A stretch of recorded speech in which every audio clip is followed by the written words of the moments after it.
Assalamualaikum warahmatullahi wabarakatuh. Perkenalkan, saya Safira Lutfi Rizka Sejati, mahasiswi Universitas Berasia dari program studi S1 PJJ Manajemen. Pada kesempatan kali ini, saya akan membahas dua sesi materi dalam mata kuliah manajemen perbankan, yaitu sesi 3 mengenai teori suku bunga dan juga sesi 4 mengenai penggolongan bank. Apa itu suku bunga? Pertama, kita masuk ke sesi 3, yaitu mengenai teori suku bunga. Suku bunga dapat dipahami sebagai balas jasa dari bank, sekaligus sebagai harga atas penggunaan uang.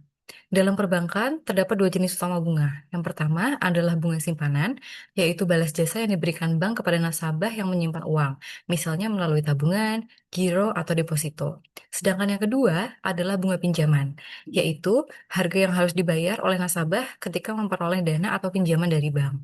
Suku bunga juga bersifat dinamis, sehingga tingkatnya dapat berubah menyesuaikan dengan kondisi ekonomi dan pasar. Selanjutnya, kita membahas jenis dan faktor yang memengaruhi suku bunga. Seperti yang sudah dijelaskan, terdapat bunga simpanan dan juga bunga pinjaman. Bunga simpanan dapat berupa bunga tabungan, giro, dan deposito, sedangkan bunga pinjaman berkaitan dengan kredit. Tingkat suku bunga tidak ditentukan secara sembarangan. Ada beberapa faktor yang memengaruhinya, di antaranya kebutuhan dana, persaingan antar bank, kebijakan pemerintah, target laba, dan juga jangka waktu pinjaman.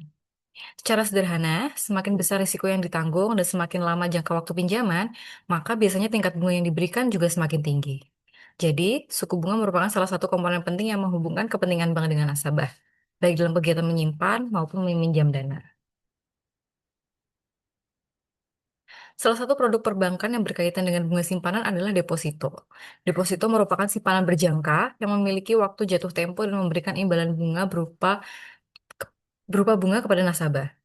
Karena memiliki jangka waktu tertentu, pencairan deposito sebelum waktunya dapat dikenakan penalti. Secara umum, terdapat tiga jenis deposito, yaitu deposito berjangka, sertifikat deposito, dan juga deposito on-call. Deposito ini memiliki beberapa kelebihan, seperti relatif aman, memiliki risiko yang rendah, serta memberikan pendapat yang lebih terukur. Namun deposito juga memiliki kekurangan. Dana menjadi kurang fleksibel karena terikat jangka waktu, nilainya dapat terpengaruh inflasi, dan imbal hasilnya relatif terbatas. Jadi, deposito cocok bagi nasabah yang menginginkan instrumen simpanan dengan risiko relatif rendah dan hasil yang lebih terukur.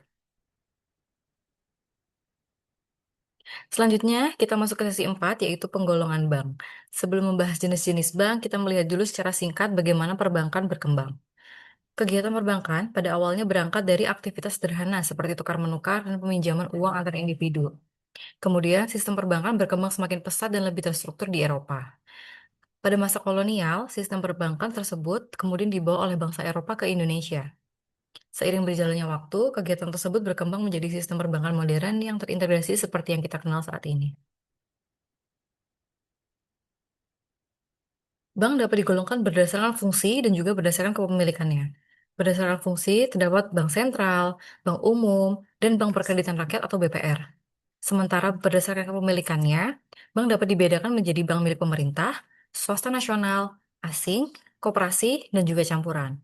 Penggolongan ini membantu kita memahami bahwa setiap bank dapat memiliki karakteristik dan peran yang berbeda dalam sistem perbankan. Dengan mengetahui penggolongan tersebut, masyarakat juga dapat lebih memahami jenis lembaga perbankan yang digunakan sesuai dengan kebutuhan masing-masing. Kemudian, selain penggolongan bank, perkembangan teknologi juga membawa perubahan besar dalam industri perbankan. Teknologi digital mendorong terjadinya transformasi perbankan secara masif. Hal ini terlihat dari semakin meningkatnya transaksi digital dan munculnya berbagai bank digital yang bahkan dapat beroperasi tanpa kantor cabang fisik. Perkembangan tersebut membuat layanan perbankan menjadi semakin cepat, praktis, dan dapat dilakukan secara real time. Jadi, perkembangan bank digital menunjukkan bahwa industri perbankan terus beradaptasi mengikuti perkembangan teknologi dan juga kebutuhan masyarakat. Sebagai kesimpulan, suku bunga merupakan komponen penting dalam kegiatan perbankan, baik dalam penghimpunan maupun penyaluran dana, karena menjadi harga atas penggunaan uang. Kemudian, bank memiliki berbagai jenis yang dapat diklasifikasikan berdasarkan fungsi maupun kepemilikannya. Terakhir, industri perbankan terus berkembang mengikuti kemajuan teknologi. Salah satunya melalui hadirnya bank digital yang memberikan layanan lebih praktis dan cepat. Demikian pembahasan saya mengenai teori suku bunga dan penggolongan bank. Terima kasih. Wassalamualaikum warahmatullahi wabarakatuh.